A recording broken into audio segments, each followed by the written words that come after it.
Good morning, respected Thai, uh, dear noble community, and of course, dear Buddha Sakyamuni. Today is the 11th January 2015. We are in the Stillwater Hall meditation hall of Hamlet, Plum Village. This morning we have a question and answer session. We have been going through the winter retreat halfway, and some of us have been there from the very beginning, and some of us halfway, and some of us just arrived. And this is our chance for ask our questions concerning the practice, concerning our challenges, difficulties in ourselves, in living with the community, or relating to the questions relating to our family, our society as well. So a good question from our heart may raise deep awareness, understanding, compassion for ourselves and for our family, for the world. Everyone can profit from it. And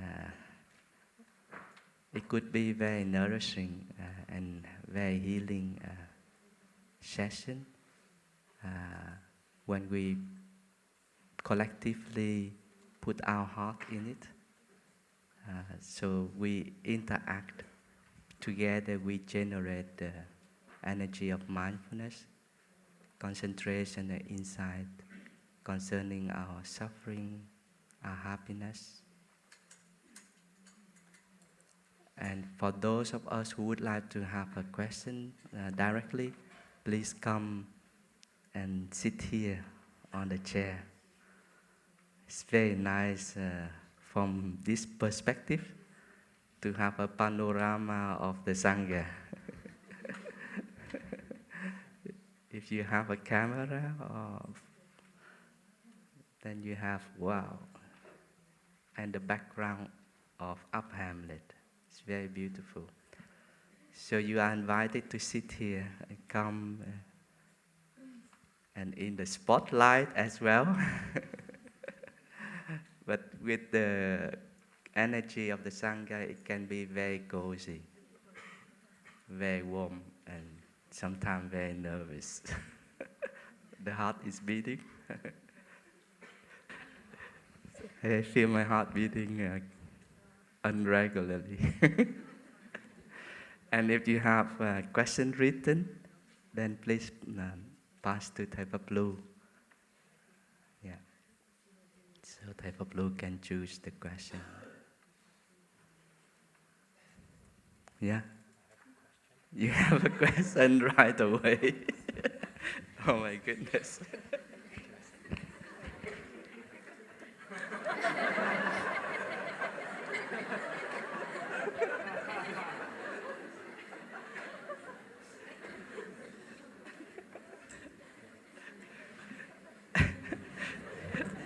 Would you like to hang on with your question, please? Because I need some time to breathe.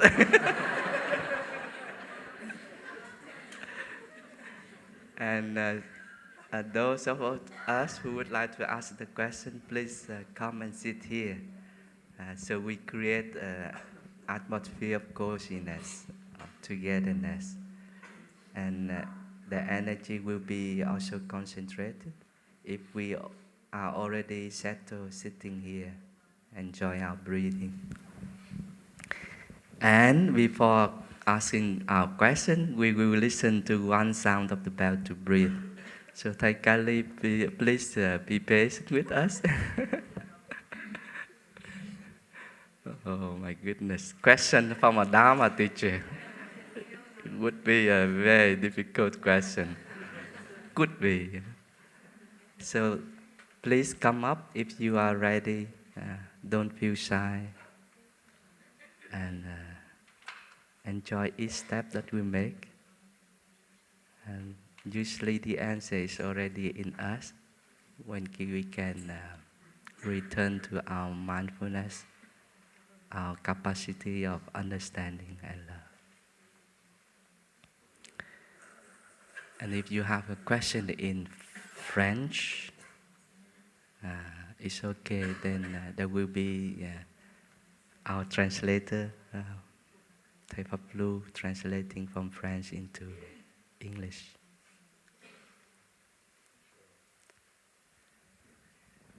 The monastics are welcome to join Thầy Kali as well.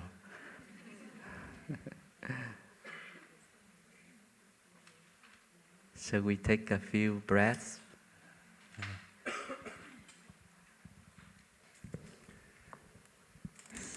So dear Thai, dear noble community, I have a question.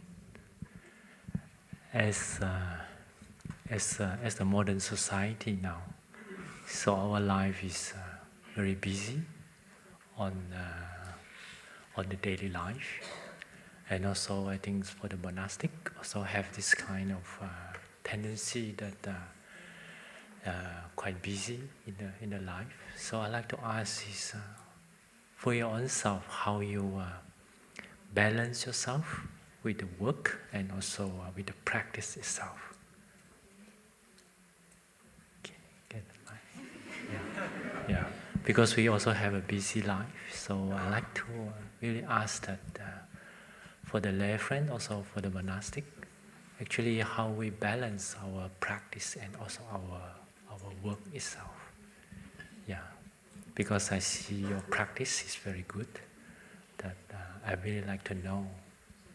Yeah, because usually we don't have a time to ask this kind of question.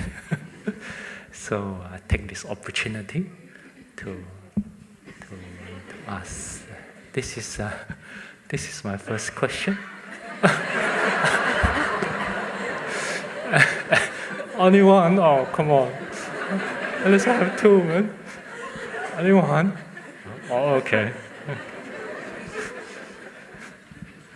Thank you. So dear Thầy, dear Sangha, dear Thầy Kali, thank you for asking the question for yourself and for everyone. What I'm trying to practice in my daily life is to get the nourishment needed.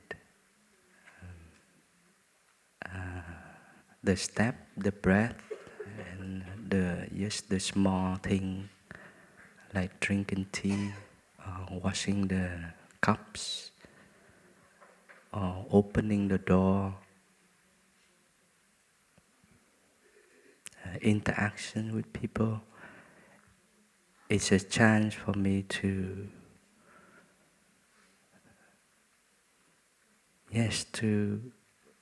be alive and to enjoy, so that I can use that energy to take care for the work. Sometimes it's quite pushing, sometimes it's quite demanding, and the responsibility weighing heavily on my shoulders. I use that nourishment to take care.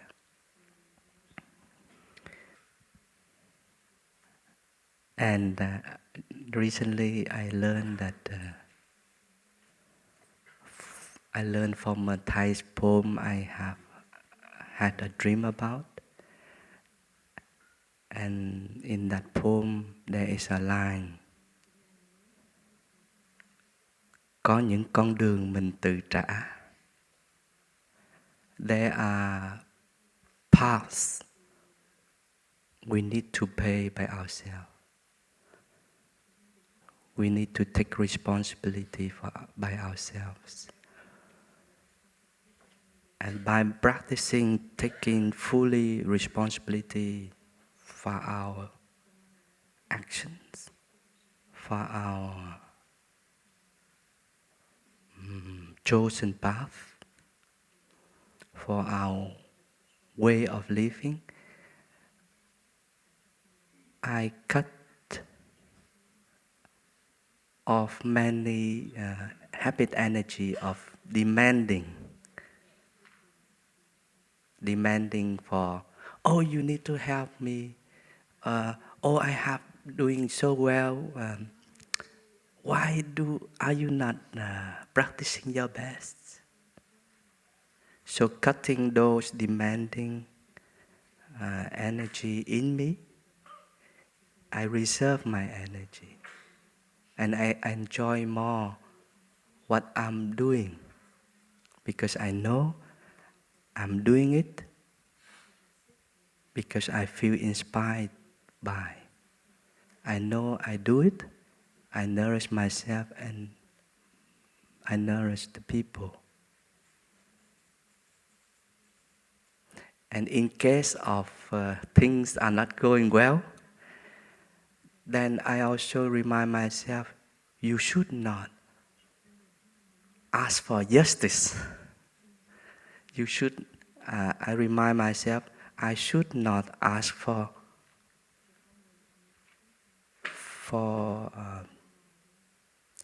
justice.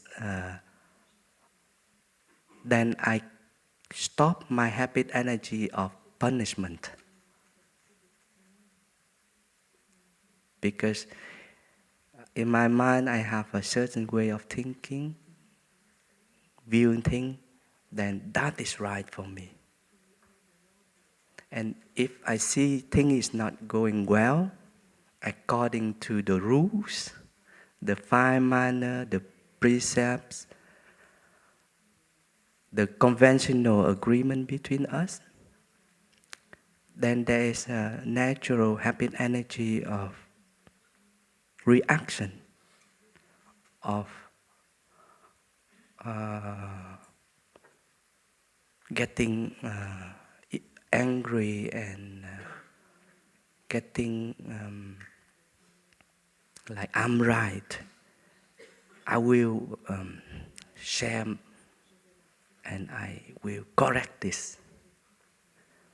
But the motivation deep from there is more a motivation of punishment. Punishment because I see this is not going well. And by practicing the line, there are paths I need to pay myself. So this path I have chosen is the path of understanding and love. So if things is not going well, there are sufferings, there are difficulties, it is my responsibility to try to understand and love rather than to punish. With the so-called I'm right, and I will share how I feel, and it's happening a lot to me within the community because I'm an elder brother. Then oh my goodness, I learn slowly, and I have a mantra.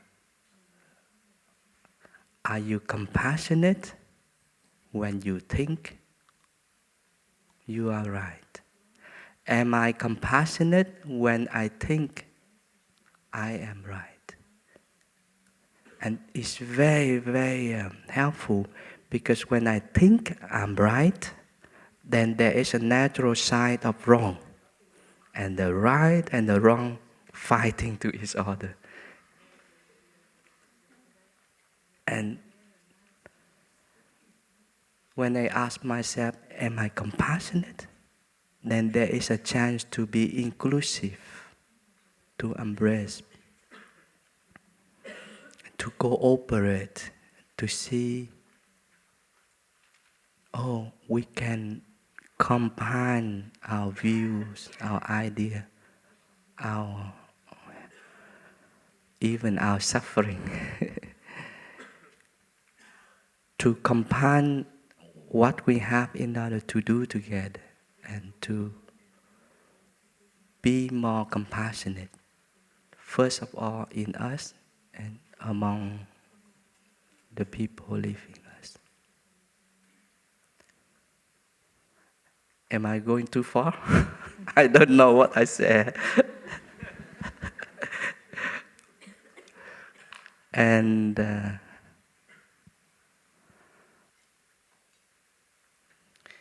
life is not only work. I found that out. One day Thầy said to me, and when I was still young in the practice, I have been also involving with taking care for the Sangha at that time. Thầy said, you know, we create this environment for you to enjoy. Not to work, to build the Sangha and this and that and that.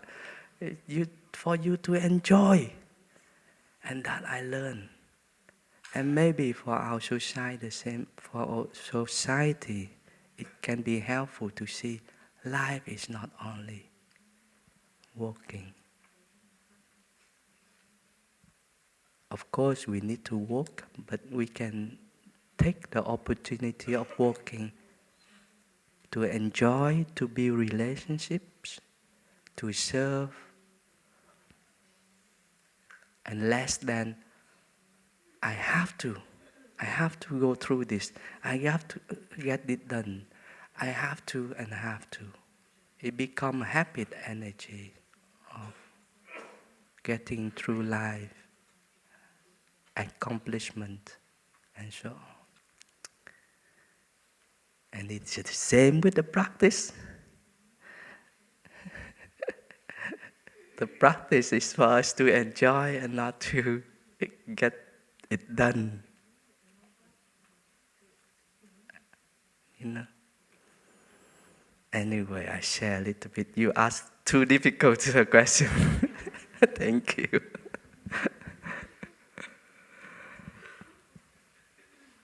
So I'd like to a little bit summarize. Just now, Thai Pháp has said.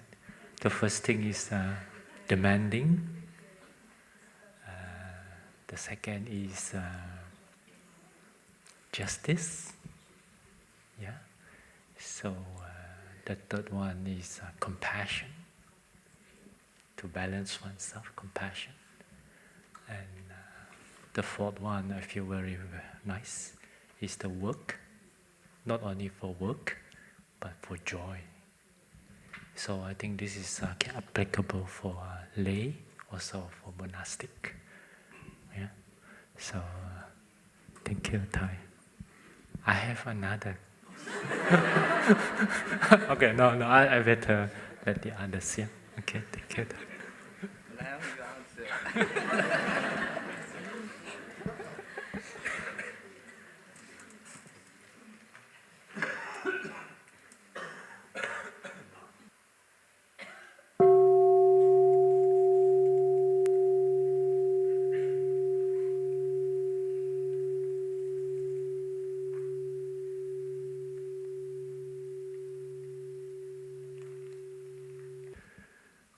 Dear Thai, dear Sangha, I take refuge in the Sangha. My name is Julian. I live near of there, in Sala, in a little town, very quiet, near there. Excuse me for my English, perhaps Faplu help me. Dear Thai, dear Sangha, we guide a little meditation group, little Sangha, with my wife Alice and friends. I work with kids, children, and their family. And one day, perhaps, I will be parents. One day. So, Wednesday, in France, in Paris, 12 people are killed because they celebrate the freedom to express the voice of human. And I'm very shocked. I'm very sad. I practice with all my heart the teaching of our teacher, the teaching of Thai. It helped me very. It's very important for me to practice. And I had the chance to be with you, and the sister of interbeing say to me this morning, I have the chance to be with you this morning. So my question is, how can I represent the teaching of Thai in my life? Because I'm very shocked, and it's difficult for me to be there, to be here with the other.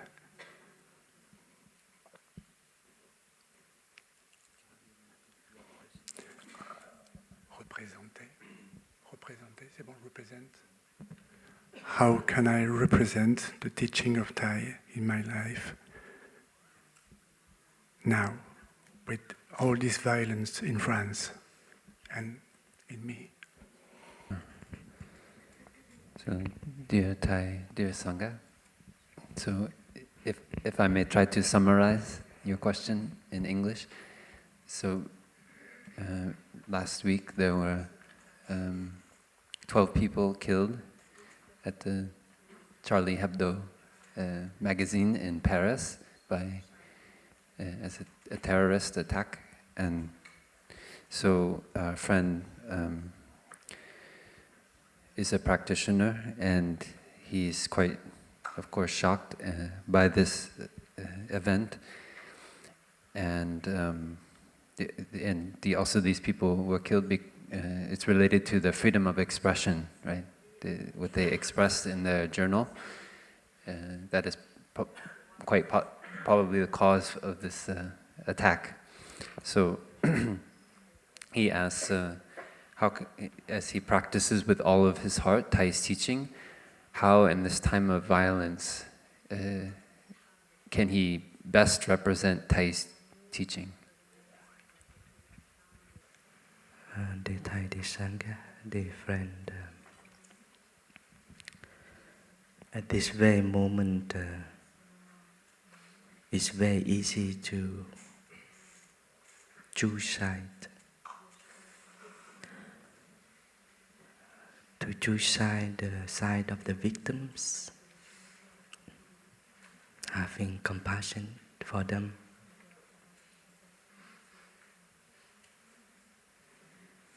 And also in the name of freedom of speech.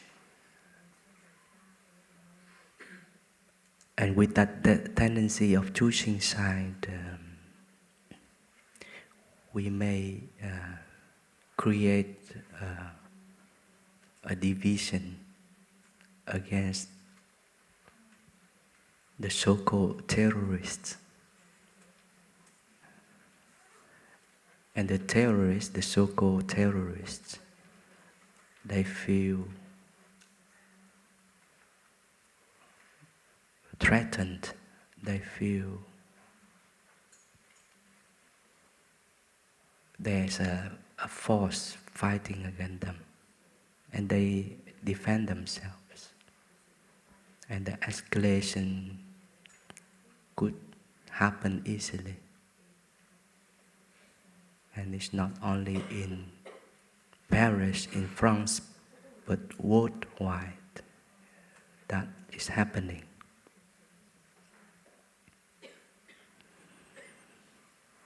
And it's very sensitive because it has also to do with religion. Sensitive with religion may raise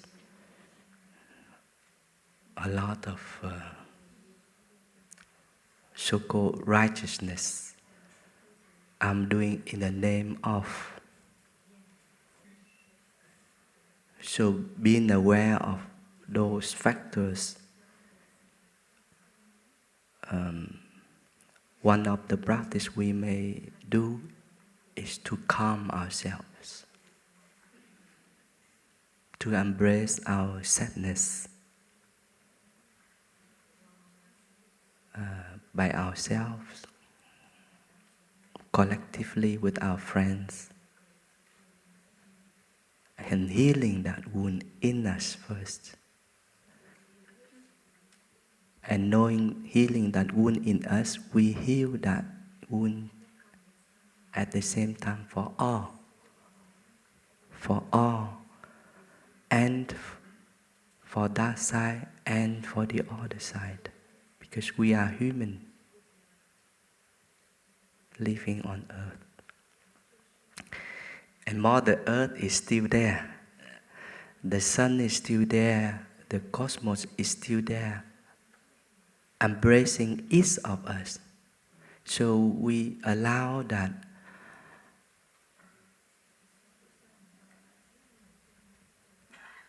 so please send our collective energy to our friend, the one who needs love.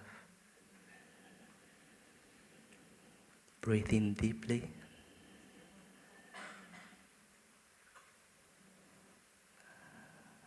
Connected with the earth.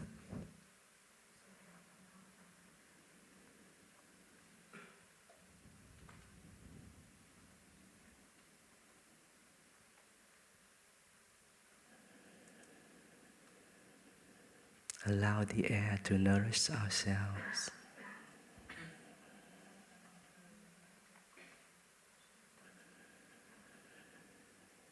Knowing that the trees are breathing for us, they are strong, rooted.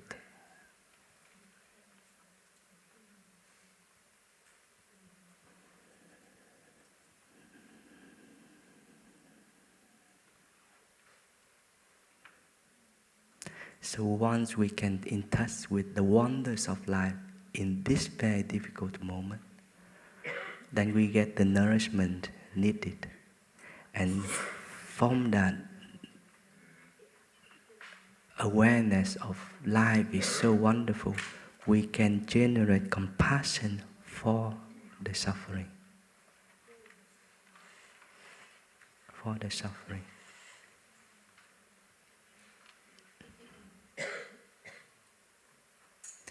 So it's very, very crucial to be in touch with the wonders of life in this darkness. In this darkness, light is so precious. When the dark of the night is there, completely dark, then we really enjoy each star. Wow. So each moment is so precious for us to treasure. Sitting here is so precious. And we are not selfish, because sitting here and treasure this moment is for all. Because we do suffer with the collective suffering, and we need to nourish ourselves for that collective, for that collective. Yeah. And once we can do it, there is inspiration from our friends doing the same. And we may inspire people by summarizing how I heal myself in this moment. It's not a calling for, oh, do this, do that, because calling, it may create like another movement. At this moment, the peace, the stability,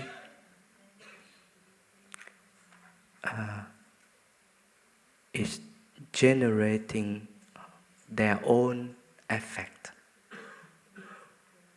And at this moment, it's very helpful for each one to return to ourselves and not to go out doing something for the sake of.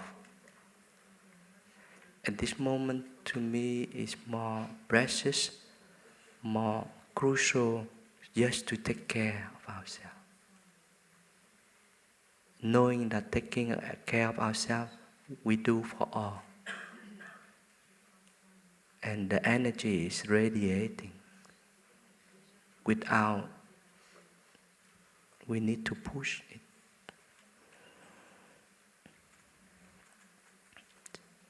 And by returning ourselves, we inspire people to return to themselves and take care for themselves. So writing in such a way that help people to reflect and take care of themselves.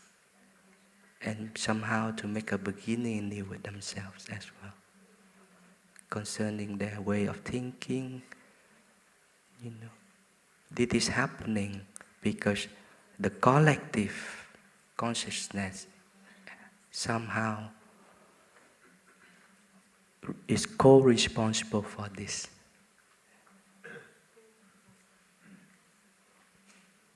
It's not only one group, it's not only one factor, it's many factors co-responsible for it. And if each of us can reflect and care for ourselves, then there's a natural healing, individual and collective.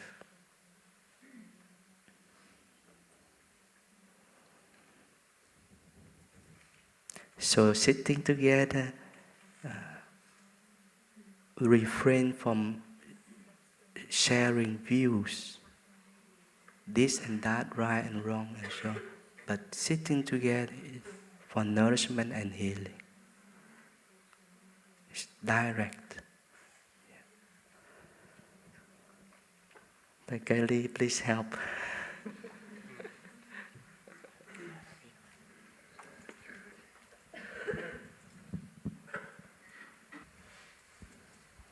Dear Thai, dear Sangha. Yeah, I also heard the news about the attack. Yeah, so I think the best thing to do is not doing anything. If you know you react, usually it's come from the anger. Want to revenge. Yeah. So usually for the Buddhist perspective, usually we stand another point of using compassion to look at what is happening. What I call more deeply. Yeah, I also read, see a lot of news, a lot of criticism, a lot of. But this one actually won't help. You can see already how many this kind of attack have happening. So if you're using the violence to kill, to use the violence against the violence, it will not help at the end. So I remember in the Dhammapada, in the Sutra of Dhammapada, he said, the Buddha have said that when we face our hate or our enemy, we don't use back what we call the violence way to revenge, but we use the compassionate way to embrace it. Then I think this will slowly resolve the problem. Yeah. So always we also have a mind that terrorist in our mind. That actually there is no terrorist. There is only ignorance. So if we can see on this point, actually they are not terrorists, but because they are ignorance. They was misled by someone to do this kind of action. So I think the best thing to do now is to really calm down, not react first, really calm down, and see what is the best solution. Yeah. Because when the mind is more clear, you can see a better solution. Yeah. But if we always reacting, like the water become muddy, you cannot see anything. Yeah. So this is my point of view. Yeah. So you calm down your mind, then you can see more wider angle. This is also a practice in Buddhist itself. Is looking deeply, the inner being. Yeah. One events happen, it will not happen like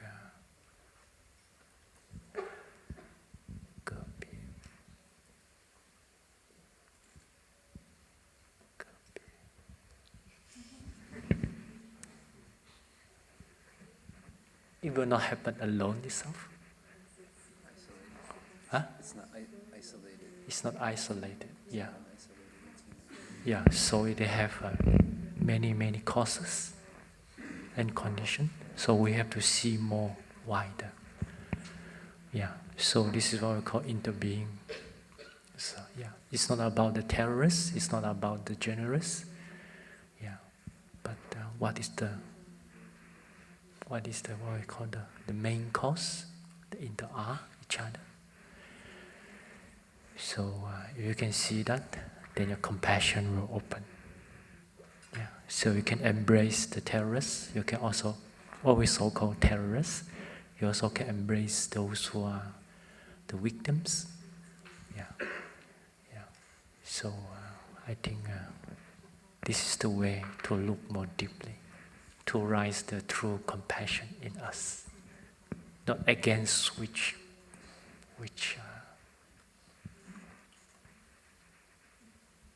well, you know, yeah. Okay. Okay.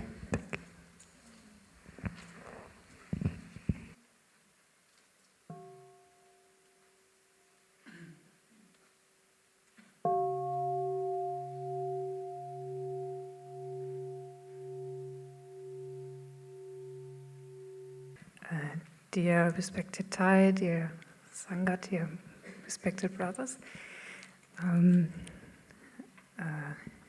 I want to ask a question that's also related to interbeing and to the question what happens when we die. My father died already more than 20 years ago, but there's still lots of sadness. I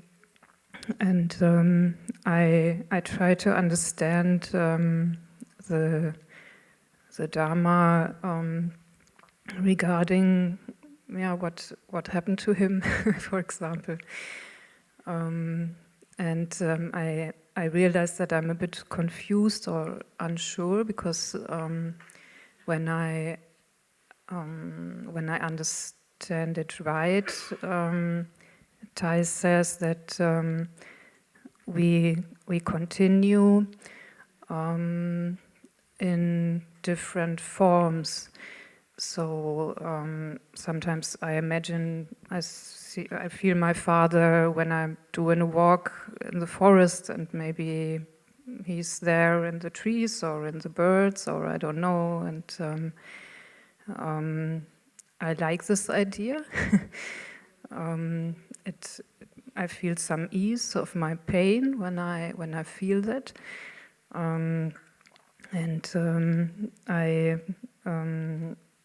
also, for example, when Thai says, "Okay, look at your hand," and if you look deeply, you will see your father or your mother in your hand, or in your lungs, or in your back. I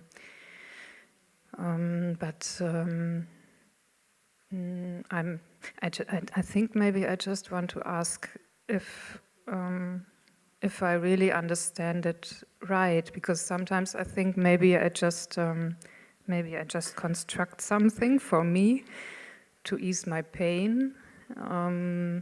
That I think, well, my father is here and I can still talk with him.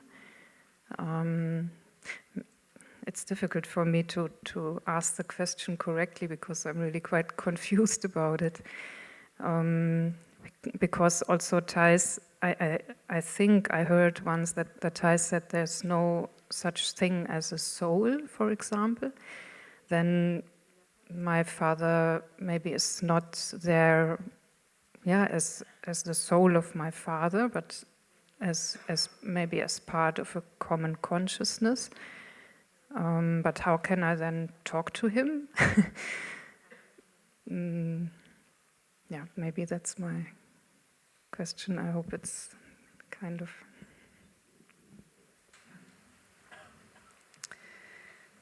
There are many practices very concrete for you and for your father to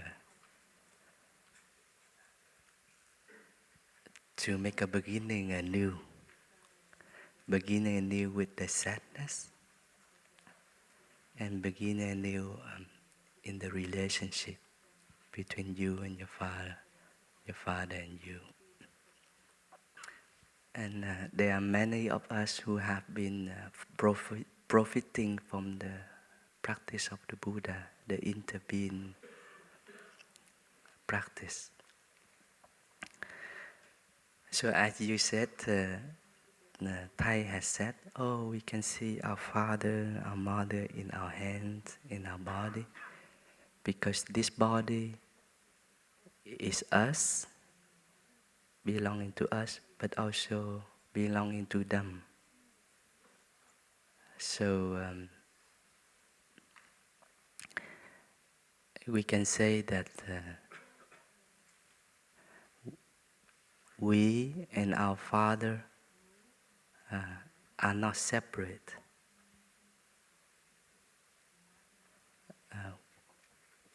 We and our father are not different. Yeah.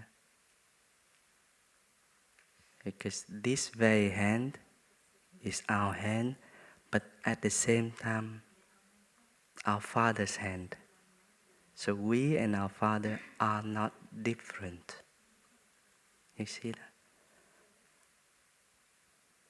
And keeping that awareness alive, then each step that you make, you are making at the same time with your father. Yeah, you see that? So each step in peace, in joy, you are doing it together. No separation. And by practicing like that, you make a beginning anew in the relationship between father and daughter. And you help your father coming alive. Yes, he is dead 20 years ago. But there is another truth, the truth of interbeing. My father is still alive in this body, in my body. So you help your father to come alive in mindfulness. When you keep that light of interbeing alive, you help your father to come alive. You see that? It's so wonderful to help our Father coming alive though He is dead. And it's so real. You smile, you are smiling, your Father is smiling with you. You have hope, you have joy in life, your Father is coming alive with hope, with joy as well. Then you transform the sadness 20 years ago, dragging until now. So you transform the past by living deeply in the present moment. You make a beginning anew with the past. And you help your Father to get in touch with the practice, and He can enjoy the practice as well. So you allow Him to take that step, to enjoy that step. So you allow Him to manifest in you. Yeah? Now you take the initiative, but slowly you invite your Father, oh Father, please come and manifest in me. And together we enjoy the present moment, the oneness of life. Your Father is also present in your family.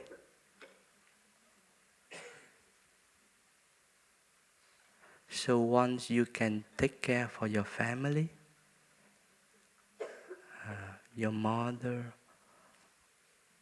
your siblings, or his family, you help him to manifest in you and in your family more clearly. And that is your Father's continuation.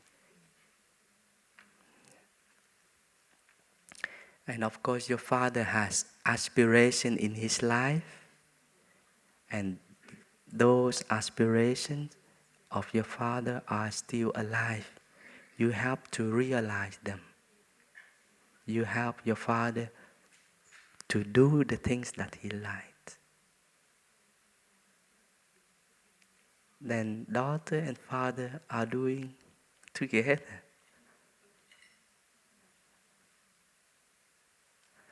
And last but not least is when your Father has some difficulty, some suffering in him,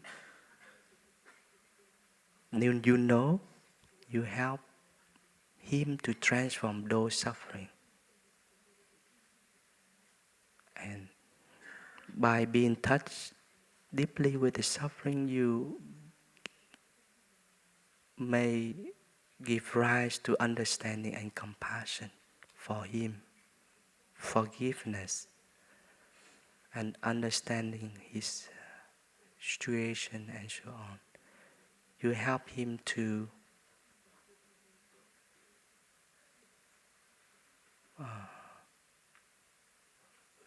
make a breakthrough, not in a vicious circle of suffering. And the suffering may also be touched in your family. So you take care of the suffering in your family, then at the same time you take care for the suffering for your Father. So interconnected.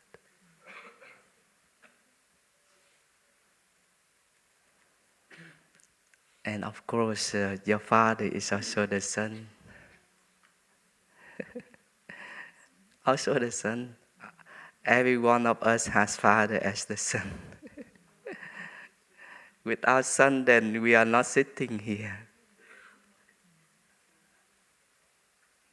Sometimes then we have the sun eclipse, then it's become very cold and you hear the bird stop singing. It's so cold. So be in touch with life in the present moment is also be in touch with your Father. So you extend your Father's life.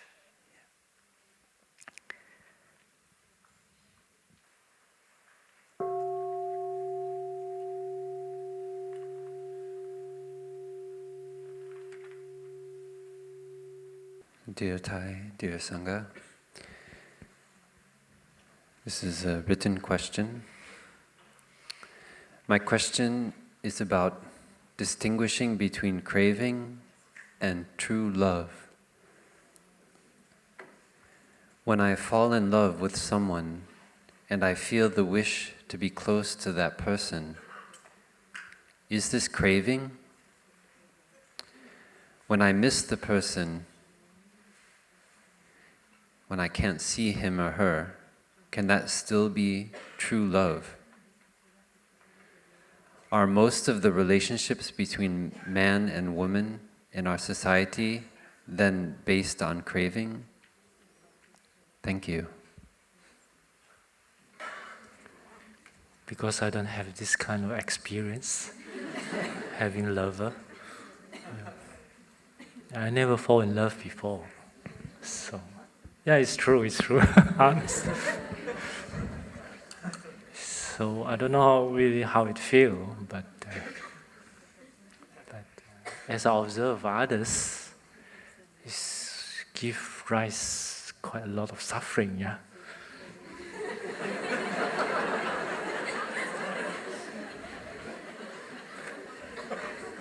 So, don't fall in love.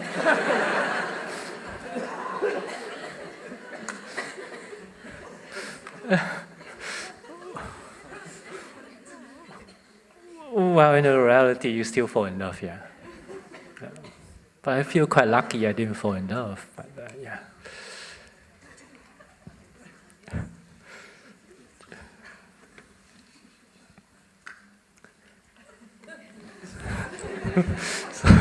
so what is like, yeah, when you fall in love?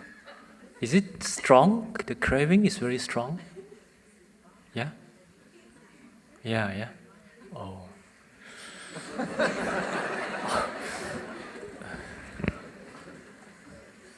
Is it suffer? Or happy? Oh wow. Okay.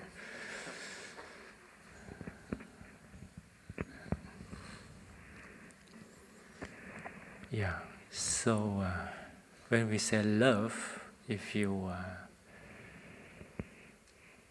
use a mind of wanting that person, then it will cause a lot of suffering, I think. Yeah.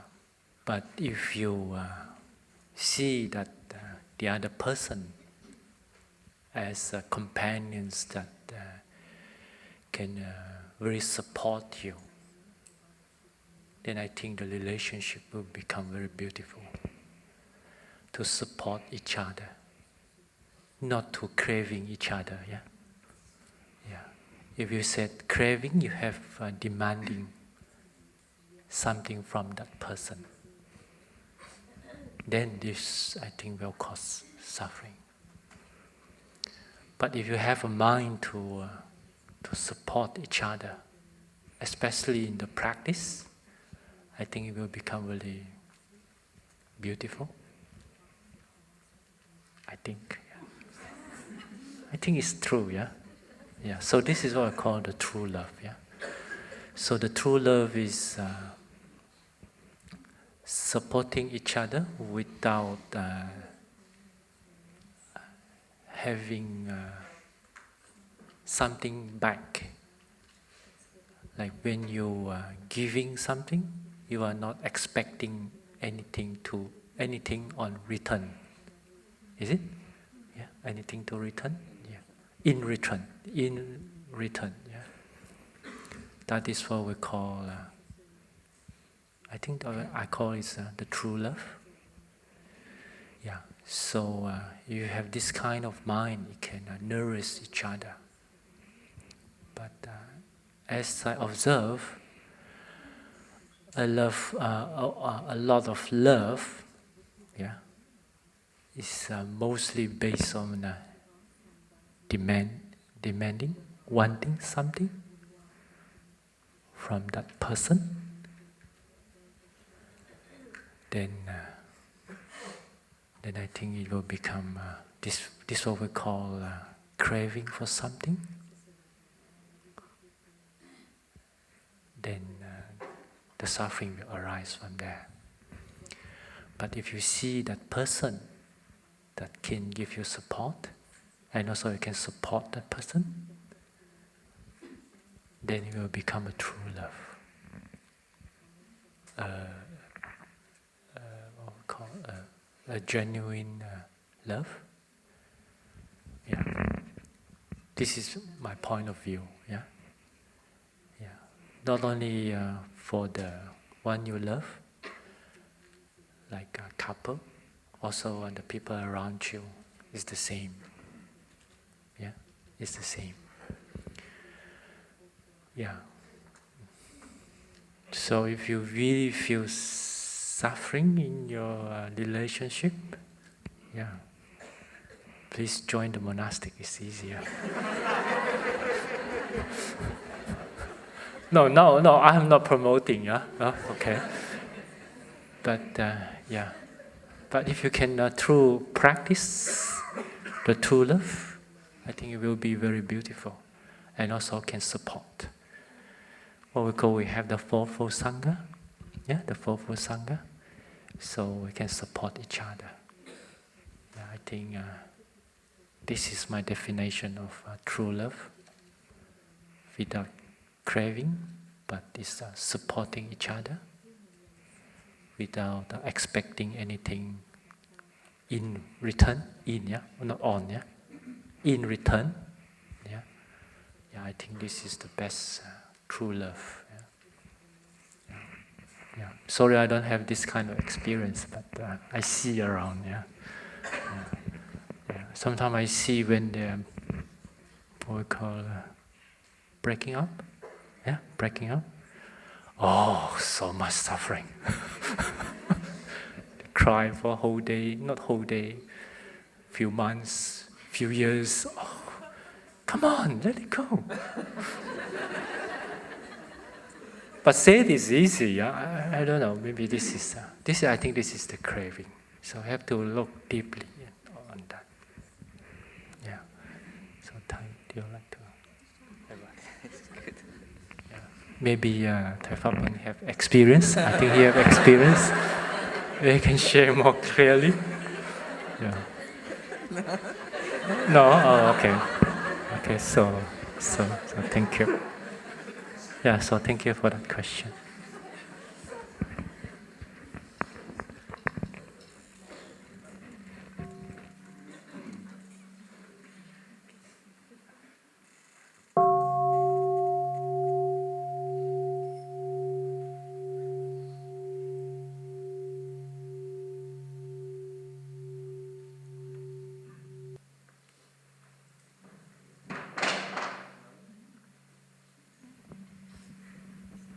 It's on? Okay. So dear Thai, dear Sangha, I thank you for having me here. My question is about myself, which is a very negative person, and I'm sorry about that. That's why I'm coming. One of the reasons I'm coming here is to change this energy in me and practice and learn from your experience, obviously. I think I take this too seriously because I see in our behavior and myself as well the end of the extinction of the humanity, and that's lead me to big distress, despair, depression. Okay. If I take an example, I'm practicing eating in mindfulness, and when I have food in front of me and I look deeply into it, I cannot separate the fact that, for example, we eat banana or summer vegetable in winter, and I see how the exploitation of this and human who is working or exploited behind this, and that's lead me to despair.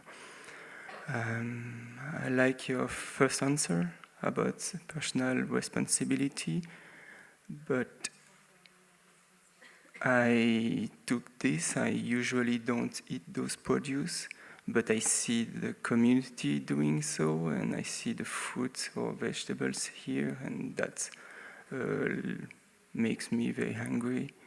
And I believe good way for me would be let it go, non-judgment, but I have a very strong resistance within me that feel like if I do so, I disengage myself to this, and for me it's a very big matter. So my question basically is how to make the difference or separation between let it go and still being engaged to what we fully believe matter. Okay, thank you. So I think yesterday, the day before, we have this evening chanting. There's a sutra. It's called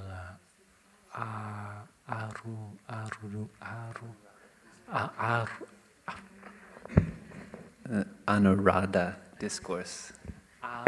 Arunada discourse, yeah? That discourse. Yeah. So this bhikkhu has been asked by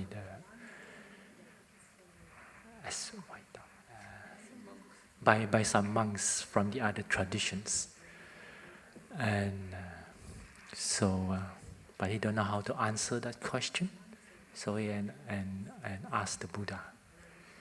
So at the end of that sutra, I still remember, the Buddha said, what I teach is knowing the suffering and how to end the suffering. This is the basic teaching of the Buddha. Yeah, to know the suffering and to end the suffering. This is what the Buddha teach. So now, as your question, now you slowly recognize that if you have a negative mind, this judgmental mind, this mind of criticism in you, how do you feel? Yeah. That makes me very hungry and Yes, okay. eats me a lot of energy. Okay. And So this is already a good way to look at it. So you feel suffer. There's a suffering arise in you. So now this is what we call the suffering. If you continue to observe like that, so you become more and more and more suffer. So do you have ever think that can I just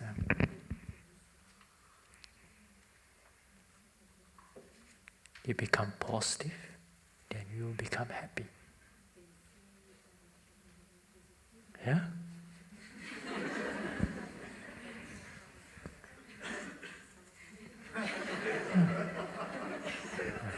If you're always in negative, you suffer, yeah? You just change it. Voila, you change. Okay? Okay, thank you. This is my answer.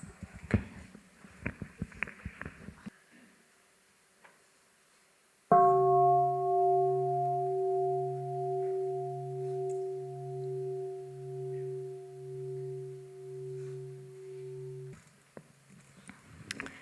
My question is about strong emotion.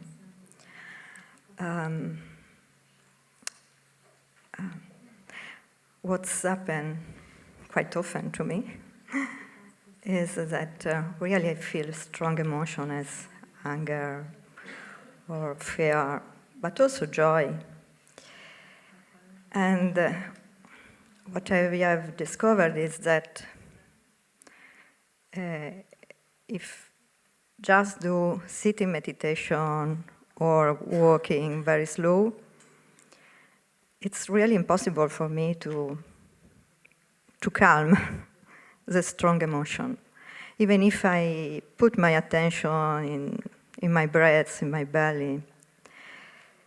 And so I really have to do something. Mm-hmm. And I try not to, usually I try to wait for a moment, but if I stop, I really can feel that this emotion become so strong. And so what I do is maybe not walking but run, or do something for my own self, but very strong, like the emotion. And this releases me. But it's a different way about the suggestion. And so, about the teaching. And so I ask,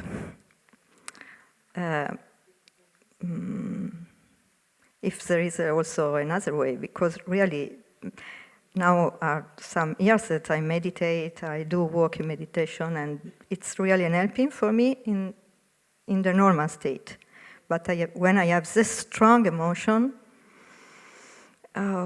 it's something like that I do control, and this is not I really feel that this is not the right way.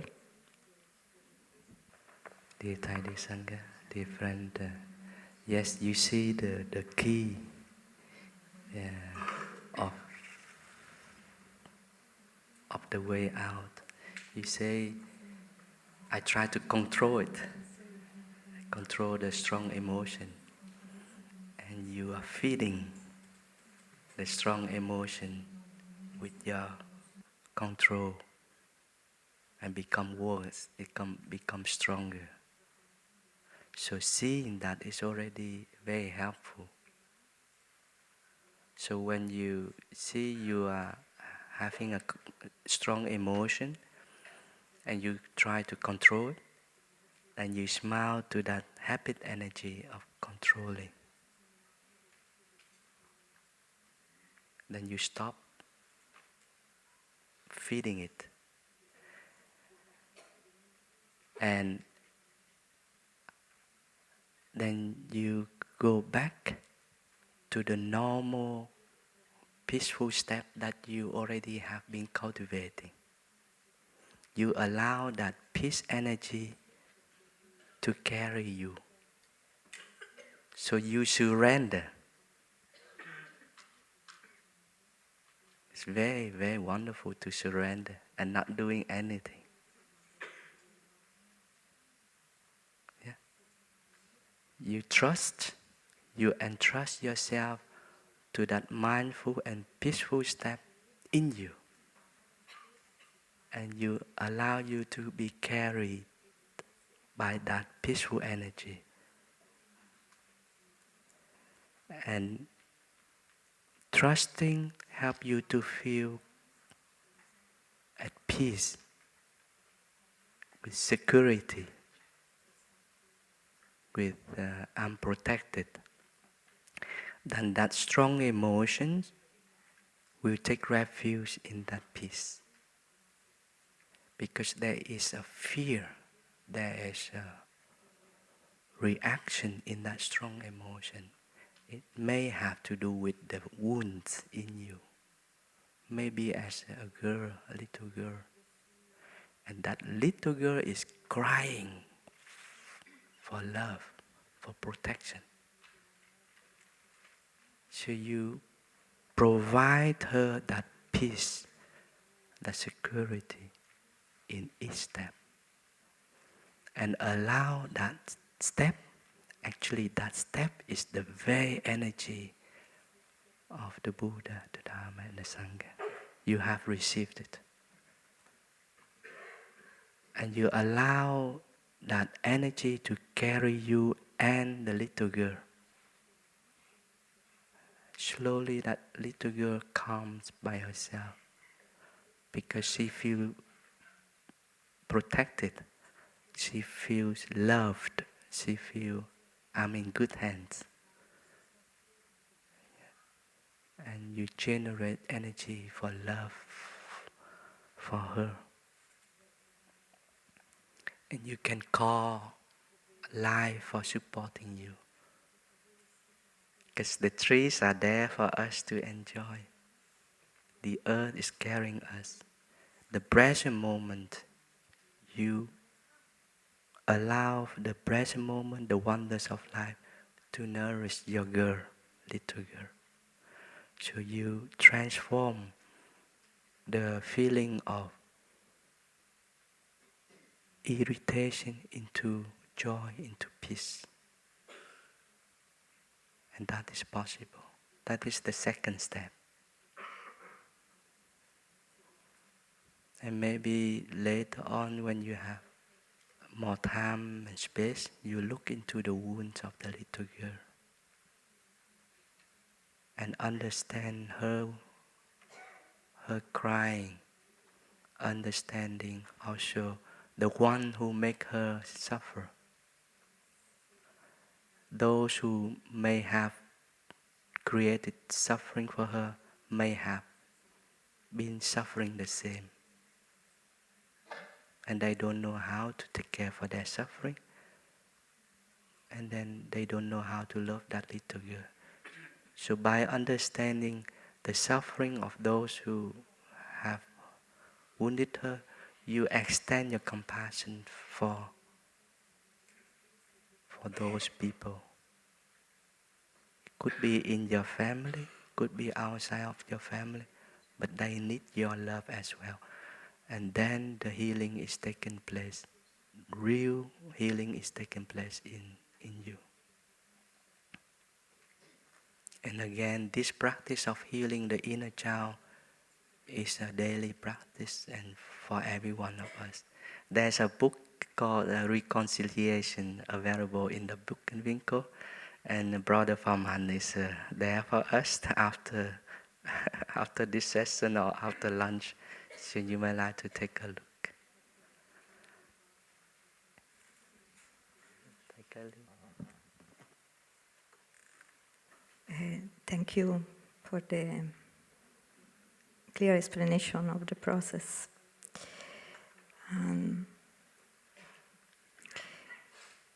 I think that the difficulties is really the first step. If I do something quiet like walking and also just stay, sit and breath, and I have this strong emotion, there is this connection in me with the control. And so really my question is it correct also do something else first, like for instance run outside, something more active, not just to react in the situation with anger or with a lot of emotion, but to do something as a first step, to do something more active. Because really I have this feeling, and maybe also someone else, that if I do something quiet, the energy of control is so strong that start to work. Yeah, about the strong emotions. Yeah, I think everyone have it. Yeah, Do anyone don't have any strong emotion? Please raise your hand. Okay. So I am the only one, huh? And also Thai Fabdo. He raised his hand. Yeah.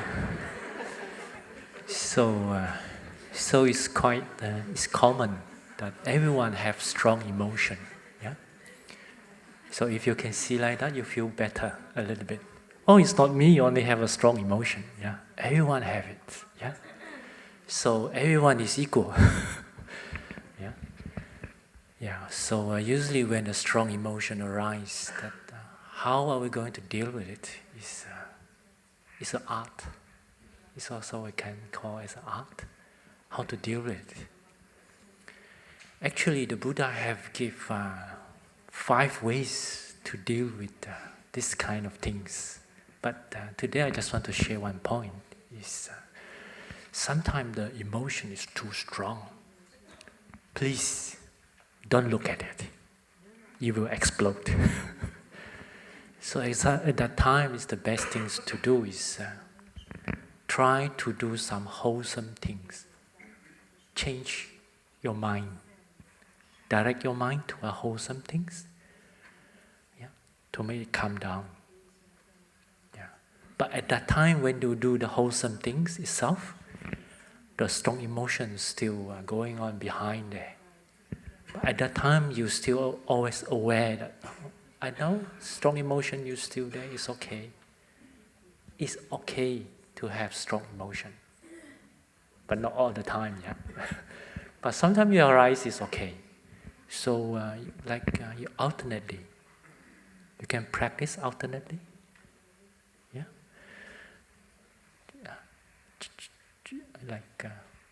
When I change alternately, when you do the wholesome things, then the mind calm down a little bit.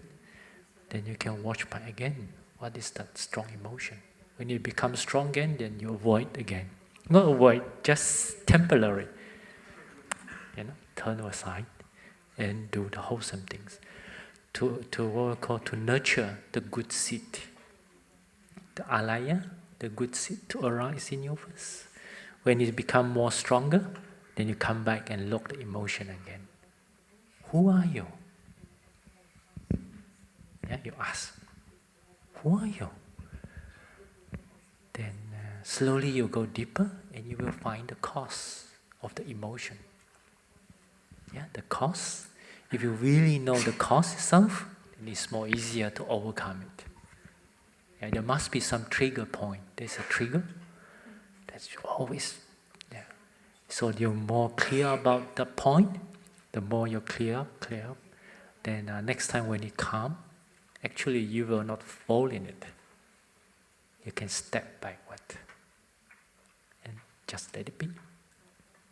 Then when you rise until one point, if you ignore it, then it will subsist by itself. This is the nature of everything. What we call sanskara. Sanskara, yeah? Changing, moving, seeing, not samsara. Samskara, yeah? How you say it in English? Mental formation. Mental formation? Okay. Yeah, mental formation. In Chinese, it's xing. It's a point that whatever is created out, at the end it will subsist by itself. Yeah, if you can really see closely about that point, so slowly you don't need to be worried so much. Oh, the strong emotion come again. The more you're worried, the more it will become greater. So if you can see more clearly, your worry become lesser and lesser. Then it's easier to overcome it. Yeah. So this is the way sometimes I practice. I also have sometimes I have a strong emotion. I admit. Sometimes can arise in me. Why the brother always late from the meeting? Sorry. Have to cut that. So I feel so. But slowly I get the strong emotion arise. That change. Okay, I try to observe the wholesome things in each brother. Then slowly it come down my mind and I see deeper. This is the nature of the brother. No, this is the nature of a human being. Yeah, but sometimes it can arise. Yeah, so if you know how to look deeply, then it will be what we call it can be fun. Yeah. So sometimes when you see the practice, if you see very interesting, then it will arise more joyful. The joy can arise, then you can practice more and more deeply. Yeah. So this is the way I practice. Yeah. Okay. Okay. Yeah. Yeah. Yeah. So before I end, yeah, it's okay. I like to add a little bit about the changing. I don't know where she is. Yeah. Now you see the suffering arise in you. A lot of judgment, demanding. If you change, if I don't demand, if I don't judge, what will happen? Yeah? Yeah. If you change the mind like that, now you feel suffer because you know I'm demanding this, I'm criticizing this. Yeah? You feel suffer in you. But if you change a little bit, if I don't criticize, if I don't demand, then what will happen? Okay, thank you.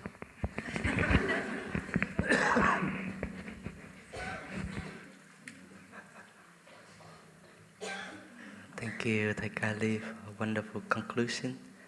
And thank you, Sangha, for supporting this session of question and answer. And we are so sorry you are sitting there waiting. I think while you are staying here, please approach the brothers or sisters for sharing your question, your issue. And we are happy to support you. Thank you for our translators today. It's beautiful sunshine outside, so when we hear the sound of the bell, please gather at the big bell tower for walking meditation. And Brother Tinim announcement, make one sound of the bell and then we can